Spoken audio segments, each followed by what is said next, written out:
UP border पर बस politics का मामला अभी शांत नहीं हुआ है। कांग्रेस और भाजपा की ओर से लगातार इस मसले पर एक दूसरे पर आरोप प्रत्यारोप का दौर चल रहा है। इस मामले में उप मुख्यमंत्री सचिन पायलट ने आज बहुत सधा हुआ बयान दिया। पीसीसी में राजीव गांधी की पुण्यतिथि पर आयोजित पुष्पांजलि कार्यक्रम के बाद पायलट ने कहा कि किसी की मदद लेने से कोई छोटा नहीं बन जाता है। यूपी के मुख्यमंत्री अपनी सरकार को बड़ी और मजबूत मानते हैं और आप श्रमिकों की मदद कर रहे होंगे। अगर मानवता के भाव में आकर प्रियंका गांधी ने 1000 बसें प्रोवाइड की थी तो इसमें गलत क्या किया? आप मुझे बताइए, इतनी बड़ी और मजबूत सरकार यूपी की मानते हैं माननीय मुख्यमंत्री महोदय, किसी की मदद लेने से कोई छोटा बन जाता है क्या? आप कर रहे होंगे अपना काम, लेकिन अगर कांग्रेस ने, प्रियंका गांधी जी ने कहा कि मैं अपनी तरफ से, पार्टी की तरफ से, इस सरकार ने नहीं किया, राजस्थान सरकार ने, कांग्रेस पार्टी ने 1000 बसें अगर श्रमिकों के आवागमन के लिए प्रोवाइड करी थी तो इसमें क्या गलत किया? मदद करना, मानवता के भाव में आकर लोगों की हेल्प करना, ये गलत नहीं है, लेकिन बेवजह अड़चन पैदा करना, लोगों को अरेस्ट कर लेना, FIR कर लेना, नुक्ताचीनी करना। और भारत सरकार ने कहा कि 30 जून तक किसी गाड़ी को कोई सर्टिफिकेट नहीं चाहिए, कोई कागजी कार्रवाई नहीं है, सबको छूट दी थी भारत सरकार ने। फिर कह रहे 990 थी, 800, मैं तो कहूँ चाहे 5 ही बस थी।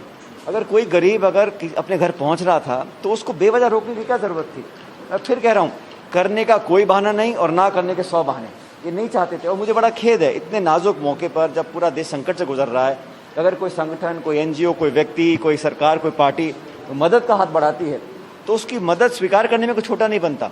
बड़ी संकीर्ण सोच का परिचय इस बार दिया है, मुझे बड़ा खेद है, लेकिन फिर भी हम अपने काम में लगे रहेंगे, मदद करेंगे। पूरे देश में, प्रदेश में जहां होगा श्रमिकों की मदद के लिए कांग्रेस पार्टी सामने आए। भाजपा प्रदेशाध्यक्ष सतीश पूनिया ने कहा कि कांग्रेस ने ओछी राजनीति की है। मजदूर 1 महीने से सड़कों पर घूम रहे हैं। अपनी नाकामियों को ढकने के लिए अब राजस्थान सरकार नौटंकी कर रही है। प्रियंका गांधी ने भी राजस्थान को चुना है। सरकार को ये नौटंकी छोड़ प्रवासियों की स्क्रीनिंग और उनको क्वारंटीन करने की व्यवस्था करनी चाहिए। कांग्रेस ने ओछी राजनीति करी है और क्योंकि ये मजदूर तो 1 महीने से राजस्थान की सड़कों पे घूम रहे हैं, सरकार को सुध नहीं आई और उल्टे ये कहा कि हम 4000 बसें लगा के बाहर से प्रवासी राजस्थानियों को लाएंगे। न उनको ला पाए, न इनको भेज पाए। फिर ट्रेन की डिमांड करी, उसमें भी सफल नहीं हुए। अभी दूसरे प्रदेशों ने 500, 600 इतनी ट्रेन की डिमांड कर ली। राजस्थान की ट्रेन का आंकड़ा केवल 2.5 तक है और इसलिए राजस्थान की सरकार की किसी तरीके से प्रतिबद्धता दिखती नहीं है, वो केवल सियासत कर रही है।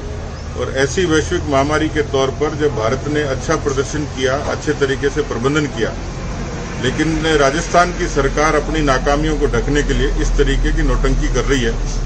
और मैंने कहा है कि मुख्यमंत्री अपनी कुर्सी बचाने के लिए प्रियंका गांधी की चापलूसी कर रहे हैं, तो इससे जनता का भला नहीं होने वाला है। अभी जो प्रवासी आएंगे उनकी ठीक तरीके से स्क्रीनिंग हो, सैंपलिंग हो, टेस्टिंग हो और उनके क्वारंटाइन की अच्छी व्यवस्था हो, इलाज की अच्छी व्यवस्था हो, उस पर फोकस करना चाहिए।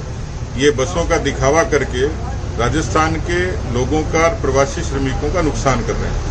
परिवहन मंत्री प्रताप सिंह खाचरियावास ने कहा कि पूरे देश ने उत्तर प्रदेश की भाजपा सरकार के मुख्यमंत्री की वादा खिलाफी, गैरकानूनी कृत्य और भारत सरकार की अवमानना को देखा है।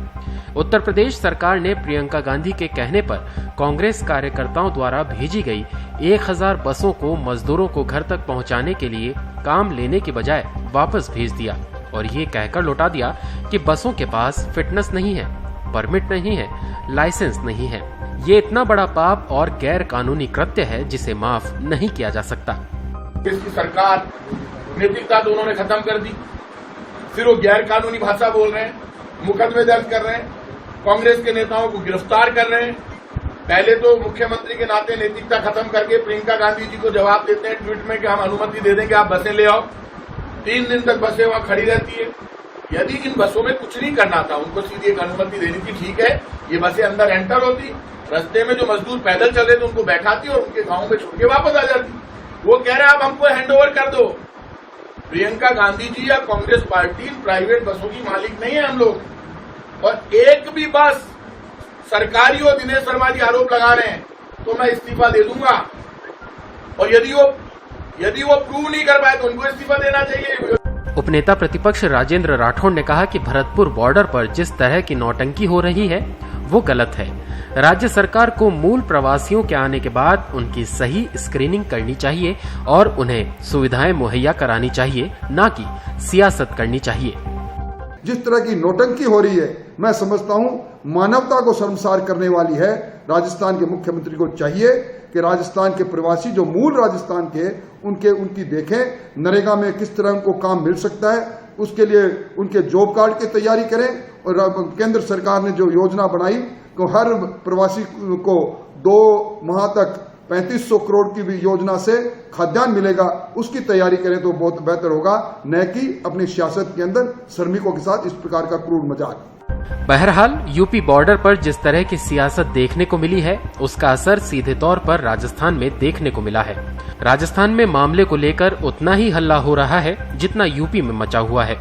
इसका अंत क्या होगा, फिलहाल इस पर कुछ नहीं कहा जा सकता है, लेकिन ये बात साफ हो गई है कि प्रवासी श्रमिक इस समय सियासत का केंद्र बिंदु बना हुआ है। जयपुर से पत्रिका के लिए उमेश शर्मा की रिपोर्ट।